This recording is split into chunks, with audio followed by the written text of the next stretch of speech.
It was the kind of moment you only see in movies. A young woman stood in front of a towering glass building in New York City, clutching her handbag so tight her knuckles turned white. Her heart pounded, not because she was nervous about a job interview, but because she was about to ask a total stranger, a man worth millions, to pretend to be her boyfriend, for one day. She took a deep breath, walked into the lobby, and whispered to herself, "Please, just say yes." Little did she know, that one small act of desperation would lead to a lesson in kindness that neither of them would ever forget. Hey everyone, welcome back to Kindness in Action, where we share real and inspiring stories that remind us how powerful compassion can be. If you enjoy stories that warm your heart and make you believe in the good in people, please hit that like button, subscribe, and let us know in the comments what kindness means to you. Your support helps us spread more light in the world. Her name was Emma, a 27-year-old graphic designer living in Brooklyn. She was kind, hardworking, and always put others before herself. But life hadn't been easy. Her longtime boyfriend, Mark, had broken up with her just 6 months ago, saying she wasn't ambitious enough. Now, he was getting married, to someone else. And not just anyone. His new bride was Emma's former co-worker, the kind of woman who never missed a chance to make Emma feel small. When the wedding invitation came in the mail, Emma's heart sank. She didn't want to go. But part of her wanted closure, to show that she was okay, that she had moved on. But there was one problem, she was going alone. Her friends suggested she skip it, but Emma didn't want to look weak. So, she came up with a wild idea. If she couldn't find a real date, maybe she could borrow one. Someone impressive.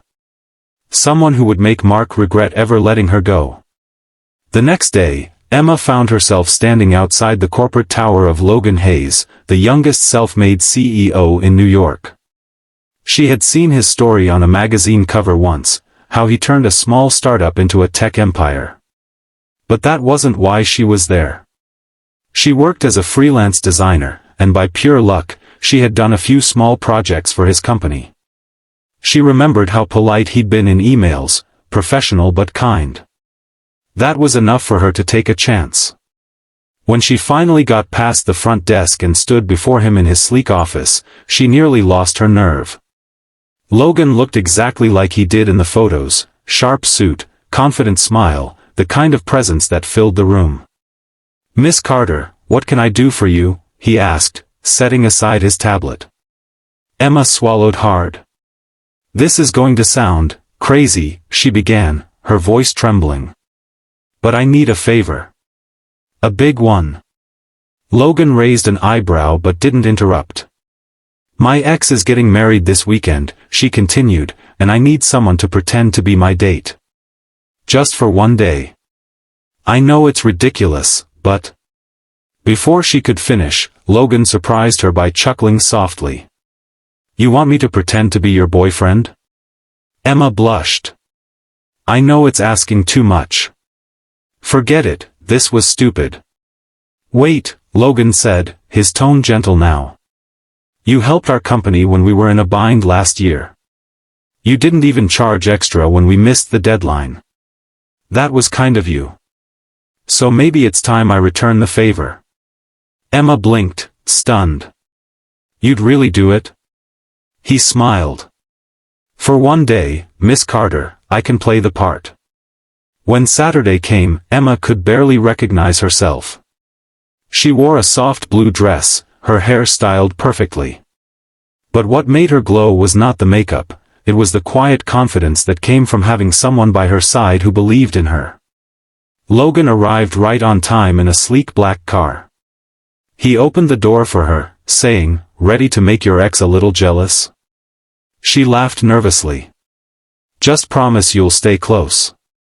"All day," he said. "You have my word." At the wedding, heads turned the moment they walked in. Mark froze mid-conversation. His new bride gave Emma a look that could cut glass. Emma felt a pang of old hurt, but she also felt something else. Strength. Throughout the evening, Logan played his part perfectly, offering her his arm, laughing at her jokes, and treating her with the kind of warmth she had always wished for.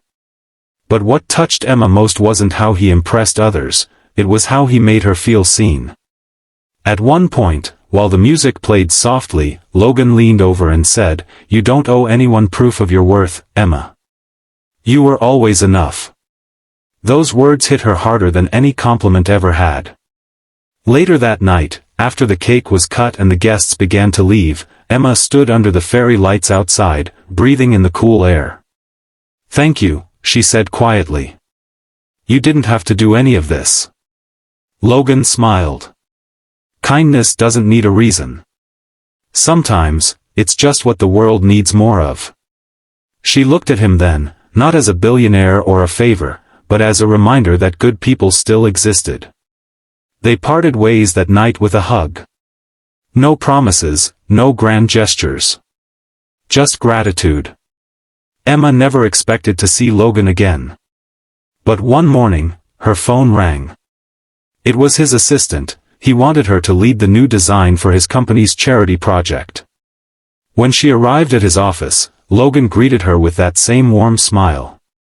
"I figured if anyone understands what kindness means, it's you," he said. That moment marked the beginning of a beautiful friendship, one built not on pretense or power, but mutual respect and compassion. Sometimes, kindness shows up in the most unexpected ways, a stranger who helps you heal, a friend who stands by you, or even a pretend date who reminds you of your worth. Emma learned that day that kindness isn't weakness, it's courage. It's choosing to lift someone up when you have every reason not to. And Logan learned that even in a world driven by success, the greatest investment you can make is in the hearts of people.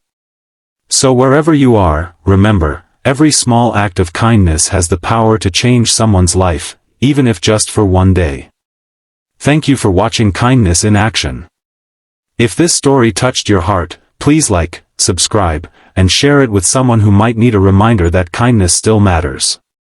Because the world doesn't just need more success stories, it needs more stories like this.